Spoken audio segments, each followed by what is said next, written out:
இன்னொரு வீடியோல நம்ம ஆண்ட்ரீஷியம் அப்படின்னா என்னன்னோ, அதுல ஸ்டேமன், மைக்ரோஸ்பொராஞ்சியம், அப்புறம் போலன் கிரெயின்ஸ் இத 3 பத்தியும் நம்ம பார்க்கலாம். ஒரு பிளான்ட் எடுத்துக்கிட்டோம் அப்படின்னா, அதுல நம்மளுக்கு ரொம்ப அட்ராக்டிவா இருக்கக்கூடிய ஒரு ஆர்கன் எது அப்படின்னா ஃப்ளவர். அதனால தான் இந்த ஃப்ளவர ஒரு ஃபேசினேட்டிங் ஆர்கன் அப்படின்னு நம்ம சொல்றோம். அதுவும் இது வந்து ஆஞ்சியோஸ்பெர்ம்ஸ்ல தான் இந்த கலர்ஃபுல் பெட்டல்ஸோட ஃப்ளவர்ஸ நம்ம பார்க்க முடியும். மீதி இருக்கக்கூடிய டெரிடோஃபைட்ஸ், பிரையோஃபைட்ஸ் இதுலலாம் வந்து நம்ம ஃப்ளவரிங் பார்க்க முடியாது. ஃப்ளவர்ஸ நம்ம ஆர்னமெண்டல் வேல்யூக்கும் யூஸ் பண்ணலாம். அப்புறம் கல்ச்சுரல் வேல்யூஸ்க்கும் யூஸ் பண்றோம். அத தவிர இந்த ஜாஸ்மின், லாவெண்டர் போல இருக்கக்கூடிய ஃப்ளவர்ஸ்லேருந்து பெர்ஃப்யூமே எடுக்க யூஸ் பண்றோம். ஸோ இந்த மாதிரி ஃப்ளவர்ஸ், கலர்ஃபுல் ஷோயி ஃப்ளவர்ஸ நம்ம வளர்க்குறது ஹார்ட்டிகல்ச்சர் மூலியமா வளர்க்கறதுனால, அத ஃப்ளாரிக் சேஞ்சஸ தான் ப்ரீ ஃபெர்டிலைசேஷன் அப்படின்னு சொல்றோம்.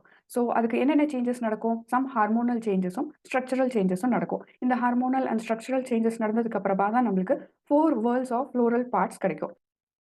கேலிக்ஸ், கொரோலா, ஸ்டேமன், பிஸ்டல் அப்படின்னு 4 லேயர்ஸா சொல்றோம்.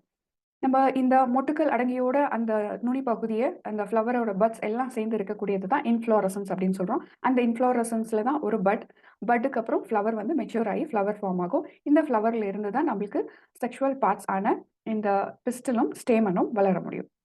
ஸோ இப்ப நம்மளுடைய பார்ட்ல பார்க்க போறது வந்து மேல் கேமெட்டோஃபைட் பத்தி. அதான் ஆண்ட்ரீஷியம். ஸோ இந்த ஆண்ட்ரீஷியம்ல முக்கியமான பார்ட் எது? ஸ்டேமன். ஸோ ஸ்டேமன்ல பார்த்தோம் அப்டின்னா, நம்மளுக்கு ஒரு ஃபிலமென்ட்டும், இந்த தண்டு பகுதி தான் ஃபிலமென்ட். அப்புறம் இந்த மேல இருக்கக்கூடியது தான் வந்து ஆந்தர். இந்த ஆந்தர் வந்து எப்டின்னா டைதீக்கஸ், பைலோப்டா இருக்கும். அதாவது 2 லோப்ஸ் இப்டி 2 லோபோட அப்புறம் டைதீக்கஸா இருக்கும். நடுவுல ஒரு லாங்கிட்யூடினல் க்ரூவோட காணப்படுறதுனால, இது டைதீக்கஸ். ஸோ இங்க நடுவுல இந்த ஆந்தர் கூட அட்டாச் ஆயிருக்கிறது தான் இந்த ஃபிலமென்ட். இந்த ஃபிலமென்ட்டோடைய அதர் எண்ட் வந்து நம்மளுக்கு பூவோடைய, இந்த ஃப்ளவரோடைய தலாமஸ் கூடயோ, இல்ல பெட்டல் கூடயோ அட்டாச் ஆயிருக்கும். இந்த பிக்சர்ல பார்த்தீங்கன்னா தெரியும். உங்களுக்கு ஸ்டேமன் உடைய எட்ஜ், அதர் எண்ட் வந்து ஃபிலமென்ட் உடைய அதர் எண்ட் இந்த ஃப்ளவரோடைய thalamus or gynoecium or petals இது எதுலயாவது ஒண்ணுல அட்டாச் ஆயிருக்கும். அதுக்கப்புறம் நம்ப இந்த ஸ்டேமன வந்து டிசெக்ஷன் மைக்ரோஸ்கோப்ல தான் அப்சர்வ் பண்ணணும். Because it's not very tiny. மைக்ரோஸ்கோப்ல அப்சர்வ் பண்ற அளவுக்கு டைனி கிடையாது. ஸோ நம்ம டிசெக்ஷன் மைக்ரோஸ்கோப்லயே அப்சர்வ் பண்ணலாம். ஸோ இதோடைய நம்பர், சைஸ் இதெல்லாம் ஒவ்வொரு டிஃபர் டூ த பிளான்ட்ஸ். ஒவ்வொரு பிளான்ட்ட பொறுத்து, ஸ்பீஷிஸ் பொறுத்து மாறுபடும். அதுக்கப்புறம் இந்த ஆந்த்ரட் வந்து டிஎஸ் செக்ஷன் பண்ணி பார்த்தோம் அப்படின்னா, ட்ரான்ஸ்வர்ஸ் செக்ஷன், கிராஸ் செக்ஷன் பண்ணி பார்த்தோம் அப்படின்னா, நமக்கு உள்ள 4 மைக்ரோஸ்பொராஞ்சியா இருக்கிறத பார்க்க முடியும். அது வந்து 4 கார்னரோடயே அரேஞ்ச் ஆயிருக்கும். இந்த 4 மைக்ரோஸ்பொராஞ்சியாவோட உள்ள இருக்கிறது தான் போலன் சாக்ஸ். இந்த போலன் சாக்ஸ் மெச்சூர் ஆனதுக்கு அப்புறம் தான் நம்மளுக்கு போலன் கிரெயின்ஸ் வெளியில ரிலீஸ் ஆகுது. இதுல நம்ம பார்த்தோம் அப்படின்னா, நம்மளுக்கு வந்து அந்த கிராஸ் செக்ஷன், அந்த டிரான்ஸ்வர்ஸ் செக்ஷன் ஆஃப் ஆந்தர் பார்த்தோம் இல்லைங்களா? அதுல வந்து நம்மளுக்கு 4 லேயர்ஸ், அவுட்டர் 4 லேயர்ஸ் நம்மளுக்கு தெரியும். இந்த 4 லேயர்ஸ் என்னென்ன அப்படின்னு பார்த்தோம்னா, அவுட்டர் தின் லேயர் வந்து எபிடெர்மிஸ். அதுக்கு அடுத்ததா இருக்கக்கூடிய லேயர் வந்து எண்டோதீசியம். அடுத்ததா மிடில் லேயர்ஸ் இருக்கு. 1 or 2 layers of middle layers. இந்த 3 லேயரும் வந்து புரொடக்டிவ் லேயர். ஸோ அதுக்கப்புறம் இருக்கக்கூடியது வந்து டபீட்டம். இந்த டபீட்டம் 1 ஆர் மோர் நியூக்ளியஸ் இருக்கும்.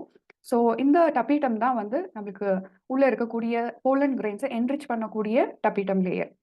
ஸோ இந்த லேயர்ல வந்து மல்டி நியூக்ளியேட். அதனால இதோடைய மல்டி நியூக்ளியேட் எப்படி நடக்கும் அப்படின்னா, எண்டோமைட்டோசிஸ்ன்ற ப்ராசஸ் மூலியமா. ஸோ இது வந்து நரிஷ்மென்ட்க்கு ஹெல்ப் பண்ணுது. இந்த டபீட்டம் அது மட்டும் இல்லாம இந்த போலன் கிரெயின்ஸ் மெச்சூர் ஆகி அதாவது வெளியில வெடிச்சு வெளியில வரும்போது, இந்த கேலேஸ் என்சைம் ரிலீஸ் பண்றது மூலியமா இந்த போலன் கிரெயின்ஸ் அட்டாச் ஆயிருக்கக்கூடிய அந்த போலன் கிரெயின்ஸ வந்து ரிலீஸ் பண்ண ஹெல்ப் பண்ணுது. இந்த போலன் கோட், அந்த போலன் கோட் மேல இருக்கக்கூடிய கேலோஸ் ப்ராடக்ட்ட வந்து கேலேஸ் என்சைம் ரிலீ டிகிரேட் பண்ணி ரிலீஸ் பண்ண ஹெல்ப் பண்ணுது. நடுவுல இருக்கக்கூடியது வந்து இந்த கனெக்டிவ் டிஷ்யூ. டப்பீட்டம்க்கு அடுத்த லேயர் உள்ள இருக்கக்கூடியது தான் ஸ்போரோஜீனஸ் டிஷ்யூ. இந்த ஸ்போரோஜீனஸ் டிஷ்யூக்குள்ள நெறைய செல்ஸ் இருக்கும். இதுல இருக்கக்கூடிய ஒவ்வொரு செல்ஸும் மைக்ரோஸ்போர் மதர் செல். இந்த microspore mother cell meiosis division குள்ள கடந்து போய் நம்மளுக்கு மைக்ரோஸ்போர் டெட்ராய்ட் ஃபார்ம் பண்ணுது. இந்த மைக்ரோஸ்போர் டெட்ராய்டு தான் அது வந்து மெச்சூர் ஆனதுக்கு அப்புறமா போலன் கிரெயின்ஸா ஃபார்ம் ஆகி நம்மளுக்கு ரிலீஸ் ஆகுது. ஸோ இங்க பார்த்தீங்கன்னா உங்களுக்கு தெரியும். இந்த போலன் கிரெயின்ஸ் எல்லாம் வந்து மெச்சூர் ஆனதுக்கப்புறம் ரிலீஸ் ஆகும். இந்த அவுட்டர் 3 புரொடக்டிவ் லேயர் பார்த்தோம் இல்லைங்களா? அந்த 3 புரொடக்டிவ் லேயரும் வந்து மெச்சூர் ஆனதுக்கப்புறம் வெடிச்சு வெளியில இந்த போலன் கிரெயின்ஸ் வரதுக்கு உதவியா இருக்கும். இப்போ நம்ம ஒவ்வொரு போலன் கிரெயின் பத்தி பார்ப்போம். ஸோ இந்த போலன் கிரெயின் உடைய ஸ்ட்ரக்சர் மோஸ்ட்டா ஸ்பெரிக்கலா இருக்கும். But if differs to species almost வந்து நம்மளுக்கு ஸ்பெரிக்கலா இருக்கும். ஸோ இதோட கலர், ஸ்ட்ரக்சர், அந்த டெக்ஸ்சர் எல்லாம் வந்து இட் டிஃபர்ஸ் டூ ஸ்பீஷியஸ். ஒரு போலன் கிரெயின் எடுத்துக்கிட்டோம் அப்படின்னா, நம்ம மைக்ரோஸ்கோப்ல வச்சு பார்த்தோம் அப்படின்னா, இதுல வந்து சென்டர் நியூக்ளியஸ், அப்புறம் சைட்டோபிளாசம். சைட்டோபிளாசம்க்கு மேல ஒரு செல் மெம்பரேன் இருக்கும். அதுக்கப்புறம் ஒரு லேயர் ஆஃப் இன்டைன், லாஸ்ட் மேலாக இருக்கக்கூடிய லேயர் தான் எக்ஸைன். இந்த எக்ஸைன் வந்து நம்மளுக்கு டஃப்பா இருக்கும். அதாவது ரொம்ப ஹார்ட் கோரா இருக்கும். ஏன்னா, அது வந்து ஒரு புரொடெக்டிவ் லேயர் இல்லைங்களா? ஸோ இது வந்து ரொம்ப இந்த ஆல்கலி, ஆசிட், டெம்பரேச்சர் இதுக்கெல்லாம் வந்து ரொம்ப ரெசிஸ்டன்ட்டா இருக்கக்கூடியது தான் அந்த ஸ்போரோபொலினேட். அந்த அந்த outer layer is made up of sporopollenin. அதுக்கு நடுவுல வந்து போர்ஸ் இருக்கும். அததான் ஜெர்ம் போர்ஸ் அப்படின்றோம். இந்த ஜெர்ம் போர்ஸ் அந்த போலன் கிரெயின் மெச்சூர் ஆனதுக்கு அப்புறமா எப்ப போய் ஸ்டிக்மால அதாவது ஃபீமேலோடைய ஃப்ளவரோடைய மேல் எண்ட்ல போய் ஸ்டிக்மால ஸ்டிக் ஆகும்போது வந்து போலன் டியூப் வளர்றதுக்கு ஹெல்ப் பண்ணும். அப்புறம் அடுத்ததா இருக்கக்கூடிய நம்ம இன்டைன் லேயர் இருக்கு இல்லைங்களா? அந்த செகண்ட் லேயர் இன்டைன் லேயர். இது வந்து this is made up of cellulose and so ஒவ்வொரு போலன் கிரெயினும் 25 டூ 50 மைக்ரோமீட்டர் டயாமீட்டர் கொண்டது. அப்புறம் இந்த pollen grain will undergo division. அந்த டிவிஷன் மியோட்டிக் டிவிஷன்ல வந்து வெஜிடேட்டிவ் செல்லும், ஜெனரேட்டிவ் செல்லும் ஃபார்ம் பண்ணும். இந்த பாருங்க இந்த நியூக்ளியஸ் வில் அண்டர்கோ டிவிஷன். அப்புறம் நம்மளுக்கு கிடைக்கக்கூடியது வெஜிடேட்டிவ் செல்லும், ஜெனரேட்டிவ் செல்லும். இந்த வெஜிடேட்டிவ் செல் தான் வந்து ஃபுட் ரிசர்வா இருக்கு. இந்த ஜெனரேட்டிவ் செல் வளர்றதுக்கு. ஸோ ஜெனரேட்டிவ் செல் தான் further it will go division and produce pollen tube. Viability of pollen grain பார்த்தோம்னா, it differs to species to species. இப்போ 30 மினிட்ஸ் இருக்கக்கூடிய பிளான்ட்ஸ் என்னென்னன்னு பார்த்தோம்னா, ரைஸ், வீட் போல இருக்கக்கூடிய பிளான்ட்ஸ்.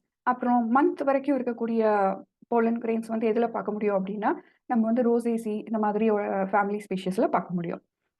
இந்த போலன் வந்து அ ட்ராபேக் எப்படின்னா, இது வந்து அலர்ஜி ஏற்படுத்தக்கூடியது. ஸோ இதோடைய அலர்ஜினால பிராங்கைட்டிஸ், ஆஸ்மா போல டிசீஸ் வந்து வரக்கூடும். ஸோ அத தவிர நம்மளுக்கு நியூட்ரிஷனல் சப்ளிமெண்ட்டா மோஸ்ட் ஆஃப் வெஸ்டர்ன் கண்ட்ரீஸ்ல இந்த போலன் கிரெயின்ஸ எடுத்துக்கிறாங்க. In the form of tablets or syrups. யார் எடுத்துக்கிறாங்க அப்படின்னா, மோஸ்ட்டா அத்லெட்ஸ்.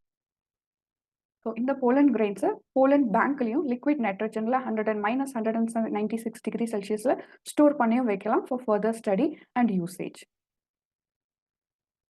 இந்த வீடியோல மேல் கேமெட்டோஃபைட் பத்தின டீட்டெயில் நம்ம பார்த்தோம். ஸோ அடுத்த வீடியோல நம்ம ஃபீமேல் கேமெட்டோஃபைட் பத்தி பார்ப்போம். இந்த வீடியோ உங்களுக்கு ஹெல்ப்ஃபுல்லா இருக்கு அப்படின்னு நினைச்சீங்கன்னா, please subscribe and thank you.